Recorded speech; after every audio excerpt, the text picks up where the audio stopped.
আসসালামু আলাইকুম। সবার আগে বাছাই করা 10টি আন্তর্জাতিক খবর জানিয়ে দেব। প্রথমেই থাকছে শিরোনাম। তবে তার আগে অনুরোধ থাকবে ভিডিওটিতে একটি লাইক দিবেন।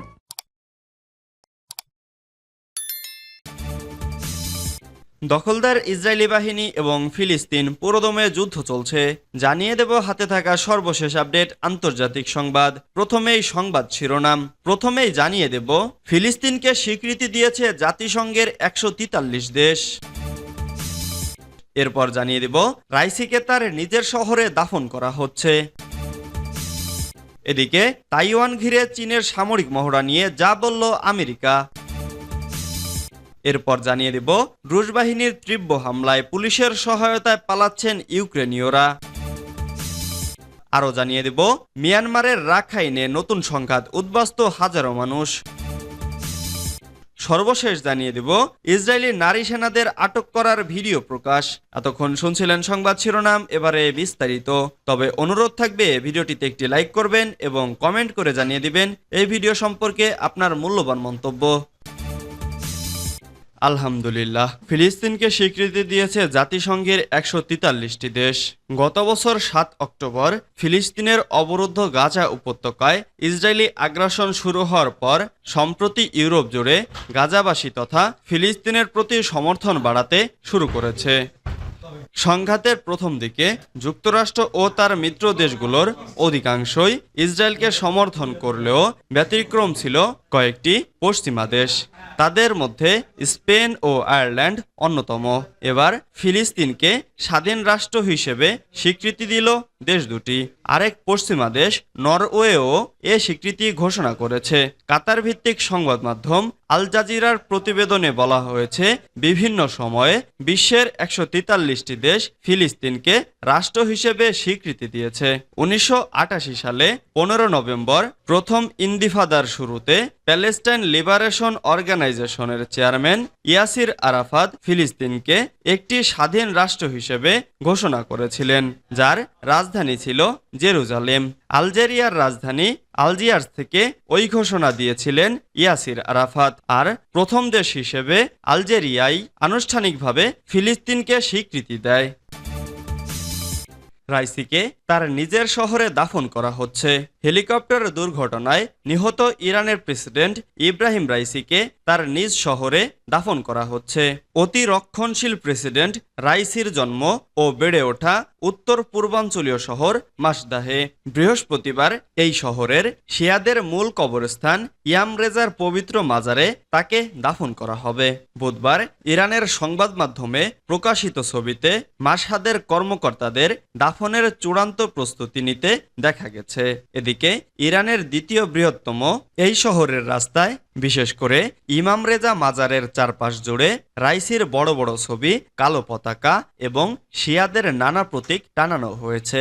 মঙ্গলবার ইরানের পূর্ব আজারবাইজান প্রদেশের রাজধানী তারবিজে নিহত প্রেসিডেন্ট ইব্রাহিম রাইসির জানাজা অনুষ্ঠিত হয়। সেখানে হাজারো শোকার্ত মানুষ সামিল হন। তাবরিজ থেকে রাইসি ও তার সরকারের পররাষ্ট্রমন্ত্রী হোসেন আমির আবদুল্লাহিয়ানের লাশ ইরানের মধ্যাঞ্চলের ঐতিহাসিক কোম শহরে নেওয়া হয়। সেখানেও তাদের জানাজা হয়। পরে রাইসি ও আবদুল্লাহিয়ানের লাশ তেহরানে নিয়ে আসা হয়।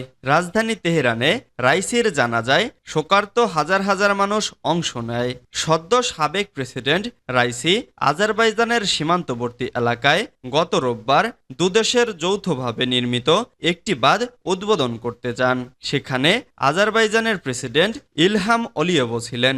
সেখান থেকে 3টি হেলিকপ্টারের একটি বহর নিয়ে রাইসি, পররাষ্ট্রমন্ত্রী হোসেন আমির আবদুল্লাহিয়ান সহ অন্যান্য কর্মকর্তারা তাবরিজে ফিরছিলেন। পথে পূর্ব আজারবাইজানের জোলফা এলাকার কাছে দুর্গম পাহাড়ে প্রেসিডেন্ট ও পররাষ্ট্রমন্ত্রীকে বহনকারী বেলা 212 মডেলের হেলিকপ্টারটি বিধ্বস্ত হয়, কিন্তু অন্য দুটি হেলিকপ্টার নিরাপদে গন্তব্যে পৌঁছায়। তাইওয়ান ঘিরে চীনের সামরিক মহড়া নিয়ে যা বলল আমেরিকা।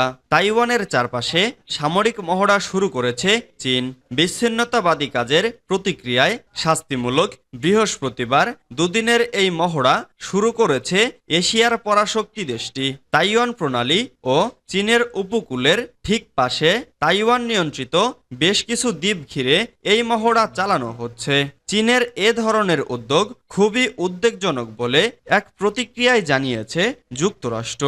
তাইওয়ানের নতুন প্রেসিডেন্ট লাই চিংতে দায়িত্ব নেওয়ার ঠিক ৩ দিন পর এ মহড়া শুরু করল চীন। লাই চিংতেকে বিচ্ছিন্নতাবাদী বলে মনে করে বেইজিং। সোমবার উদ্বোধনী বক্তব্যে লাই চিংতে চীনকে হুমকি দেওয়া বন্ধ করার আহ্বান জানান। তার বক্তব্যের নিন্দা জানিয়েছে চীন। একই সাথে তার বক্তব্যকে অসম্মানজনক বলেও মন্তব্য করেন চীনের পররাষ্ট্রমন্ত্রী ওয়াং ই। রুশ বাহিনীর তীব্র হামলায় পুলিশের সহায়তায় পালাচ্ছেন ইউক্রেনীয়রা। ইউক্রেনের খার্কিভের উত্তরাঞ্চলে হামলা আরও তীব্র করেছে রাশিয়া। ভয়াবহ হামলা থেকে বাঁচতে পুলিশের সহায়তায় পালাচ্ছেন স্থানীয় বাসিন্দারা। গত 10 মে থেকে রাশিয়া ইউক্রেনের সীমানায় নতুন করে আক্রমণ শুরু করেছে বলে ইউক্রেন সরকার জানিয়েছে। কয়েকটি গ্রামও তারা দখল করে নিয়েছে। তারপর থেকে পুলিশ কর্মীদের ব্যস্ততা অনেক বেড়েছে। গত 2 সপ্তাহ ধরে 2 পুলিশ কর্মী খার্কিভের উত্তরের জায়গাগুলো থেকে মানুষকে সরিয়ে আনার কাজে ব্যস্ত। তাদের মধ্যে রয়েছে ভ্লাদিস্লাভ ইয়াফারাভ ও ইয়ারেমচুক। গণমাধ্যমের প্রতিবেদন থেকে জানা গেছে ভ্লাদিস্লাভ ইয়েফারভ গাড়িতে অসংখ্য গুলি লাগার চিহ্ন আছে। কিছুদিন আগের ঘটনা, ইয়েফারভ ও তার সহকর্মী ইয়েরেমচুকের গাড়ির ওপর রাশিয়ার স্নাইপাররা গুলি চালাতে থাকে। দুজনেই ইউক্রেনের পুলিশ কর্মী। তারা ভবশাঙ্ক শহরে একজন বয়স্ক নারীকে আনতে যাচ্ছিলেন। মিয়ানমারের রাখাইনে নতুন সংঘাত, উদ্বাস্ত হাজারো মানুষ। মিয়ানমারের রাখাইন রাজ্যের পশ্চিমাঞ্চলে হাজারো নির্যাতিত সংখ্যালঘুকে বাস্তুচ্যুত করার অভিযোগ উঠেছে। রোহিঙ্গা অধিকার কর্মীরা সেখানে সক্রিয় জাগতিক সশস্ত্র গোষ্ঠী আরাকান আর্মির বিরুদ্ধে এমন অভিযোগ এনেছেন। অন্যদিকে রাখাইনে সহিংসতা বেড়ে যাওয়ায় উদ্বেগ জানিয়েছে যুক্তরাষ্ট্র। গত নভেম্বরে মিয়ানমারের জান্তার সঙ্গে আরাকান আর্মির সংঘর্ষের শুরুর পর থেকেই রাখাইন রাজ্য উত্তপ্ত হয়ে রয়েছে। এই পরিস্থিতিতে আরাকান আর্মি বলছে তারা স্থানীয় রাখাইনদের আরও স্বায়ত্তশাসনের জন্য লড়ে যাচ্ছে। মিয়ানমারের ওই রাজ্যে প্রায় 6 লাখ সংখ্যালঘু রোহিঙ্গা মুসলিমের বসবাস। 2017 সালে জান্তার অভিযানের মুখে রাখাইন রাজ্য ছেড়ে লাখো রোহিঙ্গা পালিয়ে বাংলাদেশে আশ্রয় নেন। রোহিঙ্গা নির্যাতনের ঘটনা নিয়ে আন্তর্জাতিক আদালতে জাতিগত হত্যার মামলা হয়েছে। ইসরায়েলি নারী সেনাদের আটক করার ভিডিও প্রকাশ। গত বছরের 7 অক্টোবর ইসরায়েলে হামাসের হামলার সময় একটি সামরিক ঘাঁটি থেকে 5 জন ইসরায়েলি নারী সেনাকে আটক করার ভিডিও ফুটেজ প্রকাশ করা হয়েছে। জিম্মি হিসেবে আটক এসব সেনার পরিবার অনুমতি দেওয়ার পর বুধবার ইসরায়েলের একটি প্রচারণা দল এই ভিডিও প্রকাশ করে।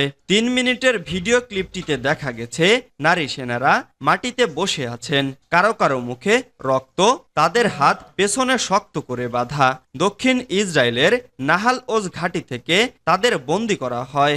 জিম্মি ও নিখোঁজদের পরিবারের সদস্যদের নিয়ে গঠিত ফ্যামিলি ফোরামের একটি বিবৃতিতে বলা হয়, হামাসের ক্যামেরায় ধারণ করা 2 ঘন্টার ভিডিও থেকে এ ফুটেজ নেওয়া হয়।